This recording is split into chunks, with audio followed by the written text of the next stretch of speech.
Bueno, entonces hagamos el cálculo de eso. Entonces aquí tendríamos 4000 y esa sería la energía potencial, ¿va? Desde ahí le piden el momento de torsión y sería cruz ahora, ¿verdad? Entonces aquí tendríamos 1.24 por 10 a la menos 30 y P cruz C, ¿verdad? Entonces sería, y tendríamos 3x unitario más 4y unitario cruz 4000x. Bueno, creo que ya no se va a agregar nada más. Entonces ahí tenemos el cruz. Si quieren, ahí ya pueden hacer el cálculo del potencial. En el otro, pues si ustedes notan, x cruz x es 0 y y cruz x es menos z. Entonces le quedaría menos todo este número por 4 por 4000 y nos quedaría negativo porque y cruz x es menos z. Entonces este sería el torque. Ok, entonces este sería el torque. Bueno, de ahí le piden si un agente externo gira el dipolo hasta que su momento dipolar sea este, entonces cuánto trabajo realiza el agente externo. Entonces en el inciso C tenemos que, bueno, el cambio en energía potencial, el negativo, es igual al trabajo, ¿verdad? Entonces si nosotros calculamos el cambio en energía potencial, entonces podríamos saber el trabajo realizado por el agente. Entonces aquí ya tenemos uno, ¿verdad? Entonces los cambios, recuerden que es en términos de esto, ¿verdad? Entonces usted podría decir, bueno, menos el momento dipolar final por el campo y de ahí por la resta queda positivo, ¿verdad? Entonces quedaría más el momento producto punto por esto. Entonces ya nos da el cambio en energía potencial y de ahí el negativo pues sería el, y ya colocando el negativo nos quedaría de esta manera.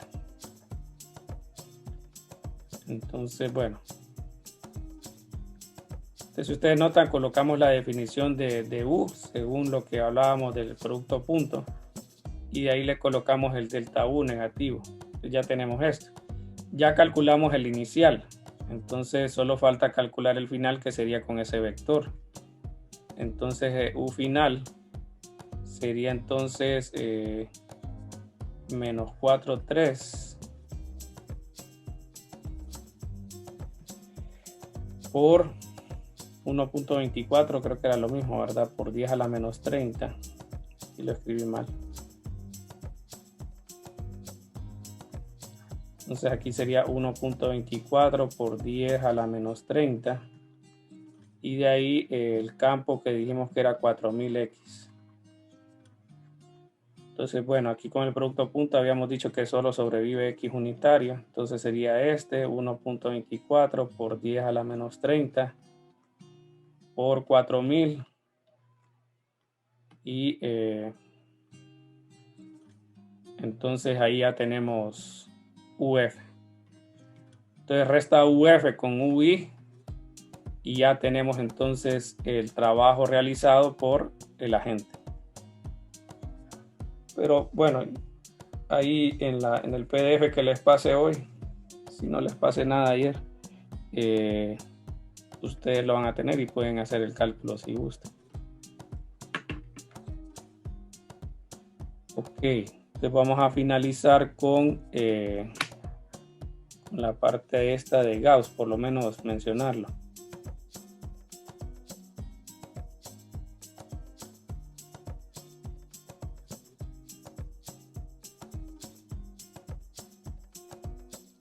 El inciso C es por lo del trabajo, nos dicen, ¿verdad?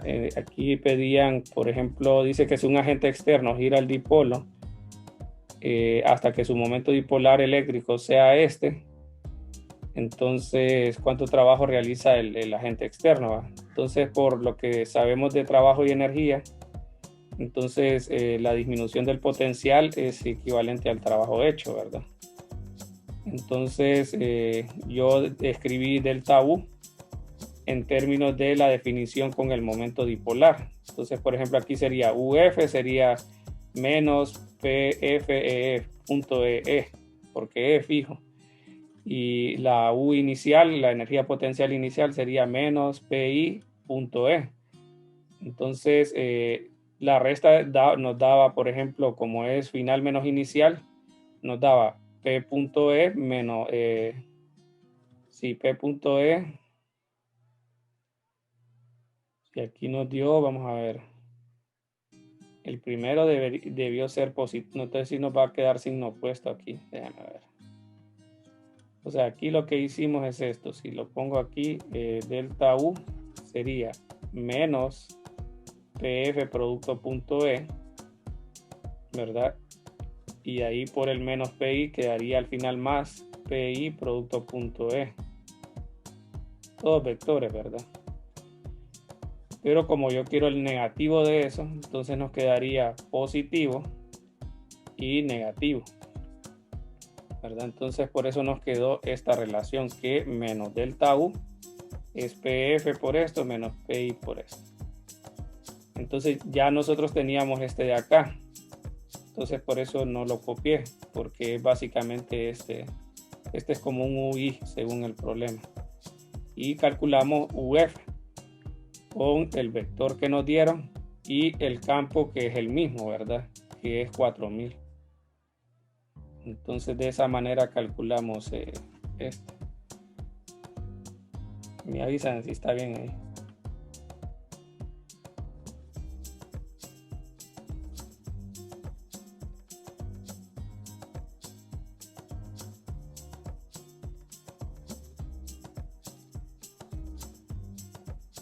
Bueno, entonces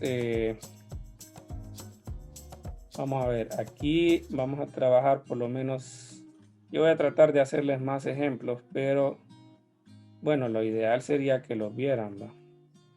Yo sé que hay varias dificultades en este momento, pero no vería yo prudente que el que sí puede no lo haga, ¿va? Ha tenido a que no va a pasar nada, ¿verdad? Entonces, para que lo tomen en cuenta y pues revisen los que he hecho. Y podamos, bueno, yo de alguna forma pues tener la mejor voluntad de hacerlo, porque no crean que son de que solo es de poner un botoncito y se hacen, ¿verdad? Entonces, un videíto de 10 minutos se convierte en 30 minutos de trabajo, así, solo por la situación esta de la edición. Pero bueno, eso normalmente no se ve ni se va a valorar. Pero por lo menos yo tengo la voluntad de hacerlo y ahí queda ya en mis manos de que yo hice lo que necesité. Y extra. Porque eso no me lo pide nadie. Yo lo hago porque yo quiero. Entonces, aquí miren, para lo que es la ley de Gauss, esto trata bueno, logra facilitar lo que es el cálculo del campo eléctrico para algunas simetrías, ¿verdad? Entonces algunas distribuciones de carga tienen algún tipo de simetría, entonces ahí funciona bien. En general Gauss funciona para cualquier superficie cerrada, pero el detalle es que se da más afín para superficies con cierta simetría. Entonces primero empieza con la definición de flujo. Entonces si ustedes notan, así como en el primer dibujo, miren, si tenemos aire que está fluyendo a través de un volumen, entonces lo podemos saber cuántas moléculas y todo eso pasan a través de una región, ¿verdad? Es más fácil verlo por unidad de área. Entonces si usted pone un plano y empieza a contar cuántas pasan, si la dirección del aire es en esta forma paralela a lo que es el vector normal de este plano, entonces pues todos los vectores que representan el viento los va a contar usted. Pero no siempre vamos a tener que sucede eso, ¿verdad? Entonces vamos a tener que en algún momento va a tener una cierta dirección. Entonces lo que hacen es definir el conteo según las componentes, en este caso del aire, ¿verdad? Que van paralelo a lo que es entonces el vector normal del plano. Entonces por eso el flujo lo definen de esta manera. Sería en este caso el campo eléctrico, ¿verdad? Y esas líneas pueden simular el campo eléctrico también porque son vectores al final, ¿va? Entonces aquí al final si usted mira que es E coseno del ángulo por dA, ¿verdad? Sería entonces la forma de calcular lo que sería el flujo. De alguna manera, si ustedes notan, esto nos indica la presencia de lo que es una carga eléctrica, ¿verdad? Entonces, si yo tengo una carga aquí y la encierro en una cajita rectangular, entonces usted sabe que las líneas de campo eléctrico van a salir, que va a ser más o menos como estas que salen, ¿verdad? Solo que en esta dirección. Entonces, la suma de todo eso, ¿verdad? Es lo que yo voy a conocer como el flujo eléctrico, ¿verdad? Entonces, decíamos que las unidades para... bueno, vimos en el ejercicio que las unidades del campo se pueden escribir entre Newton, Coulomb, y aquí el área sería en metros cuadrados. Entonces, con eso podemos ver las unidades de flujo. Y bueno, entonces esa es la integral, ¿verdad? Que nosotros vamos a tener si fuera entonces, bueno, normalmente va a ser una integral porque va a ser una superficie, ¿verdad? En general, no necesariamente solo un plano o solo unas pequeñas cantidades de líneas de campo, ¿verdad? Por lo que hablábamos de que pues nosotros solo representamos algunos, pero en realidad o sea, llenarían todo el espacio, ¿verdad? Los vectores de campo. Pues bueno, la idea es que a través de esto nosotros podemos llegar a concluir de que si nosotros ya no hablamos solo de un plano, sino que calculamos el flujo en una superficie cerrada, podemos llegar a concluir que el flujo neto es equivalente a lo que es la carga encerrada y con este factor epsilon sub 0. Entonces, bueno, esto nos va a ayudar para entender esa relación. Entonces, al final, lo que se desea es calcular.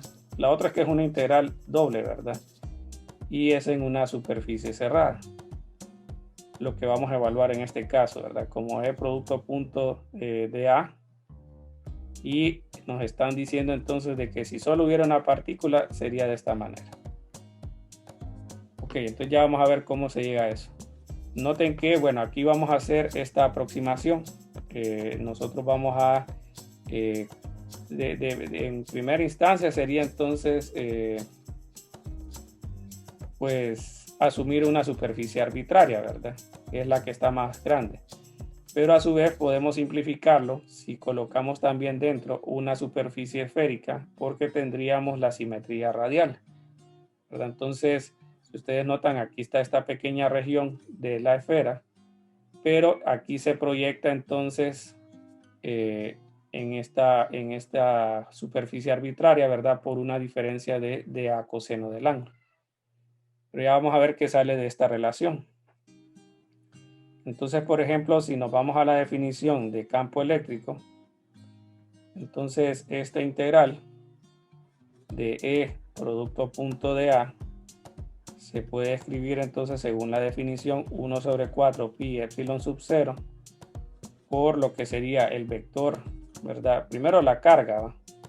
Entonces aquí tendríamos la carga y tendríamos entonces lo que es la integral de R unitario sobre R cuadrado, ¿verdad? Eso era la forma en que nosotros lo escribíamos de un inicio por el diferencial del área. Entonces, esta cantidad, si ustedes notan, R unitario, su magnitud, si nos vamos a la definición de producto punto, A producto punto B es la magnitud de A, la magnitud de B y coseno del ángulo. Entonces, en este caso, pues el vector unitario es 1 y solo nos queda el vector, el de A y el ángulo entre esos dos. Entonces, aquí también lo podemos nosotros generalizar para diferentes cargas, ¿verdad? Entonces, ya aquí le colocaríamos una sumatoria y aquí habrían unos RI si habláramos entonces de muchas cargas encerradas. Y este producto entonces al final sería 1 sobre 4 pi epsilon sub 0, la sumatoria de los Q sub i, por lo que sería entonces dA coseno del ángulo sobre lo que es RI cuadrado. Entonces, bueno, aquí entonces nos está dando ya esa relación, ¿verdad? Del dA coseno.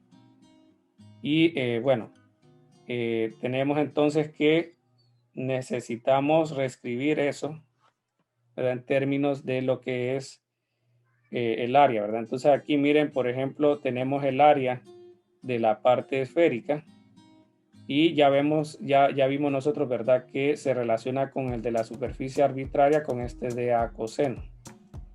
Entonces, bueno, al final se puede llegar a reescribir esta función en términos del área y el área va a quedar entonces en términos de esta función. Miren, si ustedes notan, le están diciendo que el área que está en la parte de la esfera, esta de acá, miren, entonces se puede escribir en términos de lo que sería de un radio, ¿verdad? En este caso lo están midiendo en términos de este ángulo sólido, le llaman, porque bueno, aquí estamos hablando ya de una imagen en 3 dimensiones, ¿verdad?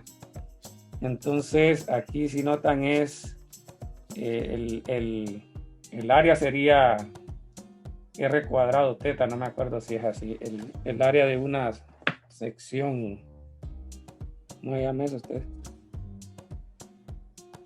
Área de sector le voy a poner, sector circular. Sí, el área es, vamos a ver, no me sale aquí. No sé si se acuerdan ustedes, área de un sector.